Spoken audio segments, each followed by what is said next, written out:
આ પ્રસંગને વર્ણન કરવા માટે શબ્દો ટૂંકા પડે છે.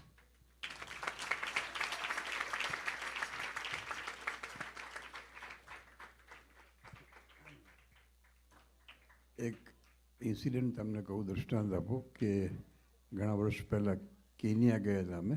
પ્રસંગ હતો આપણા મંદિરનો, અને ત્યાંના પ્રેસિડેન્ટ રાષ્ટ્રપતિ પ્રેસિડેન્ટ મોઈ આપણા સભામાં આવેલા, અને મારી બાજુમાં જ બેઠા હતા. મને કે those people with the red dot they are they your people? મેં કહ્યું હા, દે બિલોંગ ટુ અસ. પછી એમણે શું કહ્યું ખબર છે?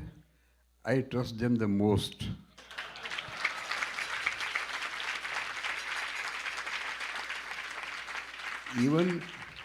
even more than my own people.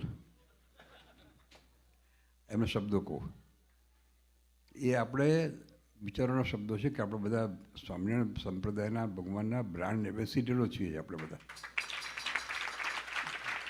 સત્સંગી માત્ર is a brand ambassador of Swaminarayan સંપ્રદાય. તો આપણે એ ધ્યાન રાખવાનું છે કે આપણી કોઈ દિવસ આપણું ડાઉનફોલ ના આવે. આપણામાં એવી આપણું વાણી, વિચાર, વર્તન, આહાર, વિહાર એવું હોવું જોઈએ કે મહારાજ સામે ચાલીને આપણને ગ્રીટ કરે. એને એક નાની વાત કહું તમને, તમે બધા જાણતા હશો કે આપણા સંપ્રદાયમાં એક જાણીતી વાત છે કે પૂર્ણાનંદ સ્વામીની વાત છે. પૂર્ણાનંદ સ્વામી આ બધા ધન સંતોના જે દૃષ્ટાંતો છે ને એ બધા આપણા માટે છે. મહારાજ સભા ભરીને બેઠા હતા અને પૂર્ણાનંદ સ્વામી આવ્યા, લેટ આવ્યા, જરાક દૂર ઊભા રહ્યા. એમને માનનું અંગ બહુ હતું. એમને એમ કહ્યું કે મને બોલાવે તો જવું અંદર. એટલે મહારાજે તો શું કહ્યું બધાને ખબર છે? તમે માનની મૂર્તિ જોઈ છે? તો કે ના, કે એ ઊભી એક સામે કે. એટલે પૂર્ણાનંદ સ્વામીને એટલું બધું ઈગો હર્ટ થયો, ત્યાંથી જ ચાલી નીકળ્યા કે મારે નથી રહેવું.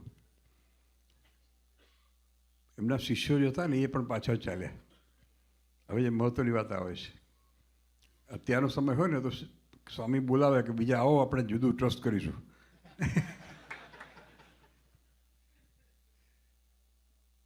પૂર્ણાનંદ સ્વામી શું કીધું ખબર છે? મારી પાછળ શું કામ આવો છો? મારી પાસે કલ્યાણ નથી, કલ્યાણ તો ત્યાં છે કે.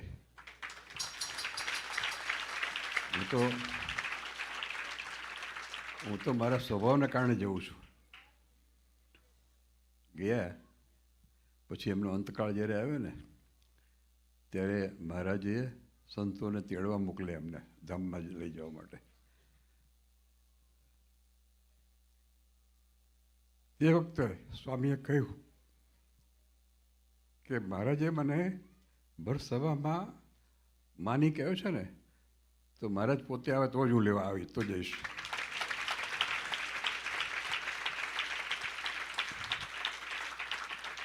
અને મહારાજને આવવું પડ્યું મહારાજને.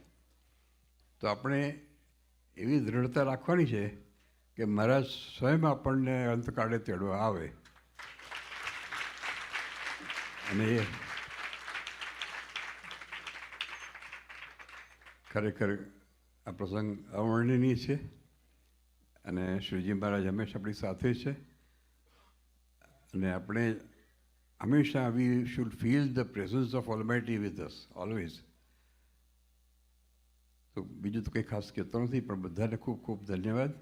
અને આપણે જે આશયથી આ શરૂ કર્યું છે, મહારાજની અમી દ્રષ્ટિ હંમેશા રહે. અને અલ્ટિમેટ એમ ઇઝ કે તમારા બધા સત્સંગ જળવી રહે. આ બાળકોમાં જે સત્સંગ છે ને બહુ ડિફિકલ્ટ છે. અમે જ્યારે ફર્સ્ટ ટાઈમ યુકે ગયા ઇંગ્લેન્ડમાં, ત્યારે આફ્રિકાથી ઈડીએમીને બધા કાઢેલા, ઘણા બધા આવેલા ત્યાં.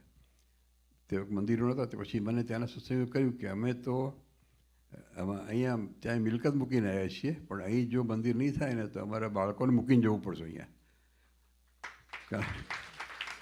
અને શ્રીજી મહારાજની અલૌકિક લીલા છે. હું તો ઘણીવાર ઇન્ડિયામાં પણ કહું છું કે આપણે ભારતમાં સત્સંગ થાય છે ને એના કરતાં પરદેશમાં વધારે સારો થાય છે.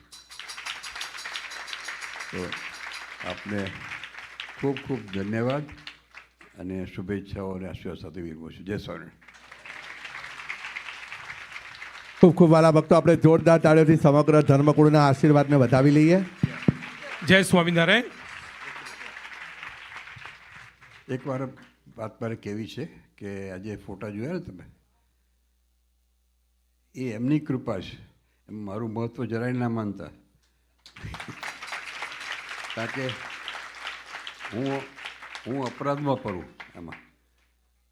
મહારાજનું મહત્ત્વ સમજવાનું છે આપણે. મહારાજ પ્રજા કદાચ આપે અને આપે તો એમના પ્રત્યે આપણી નિષ્ઠા વધે એટલા માટે આપતા હોય છે, કોઈ વ્યક્તિ માટે નથી આપતા. માટે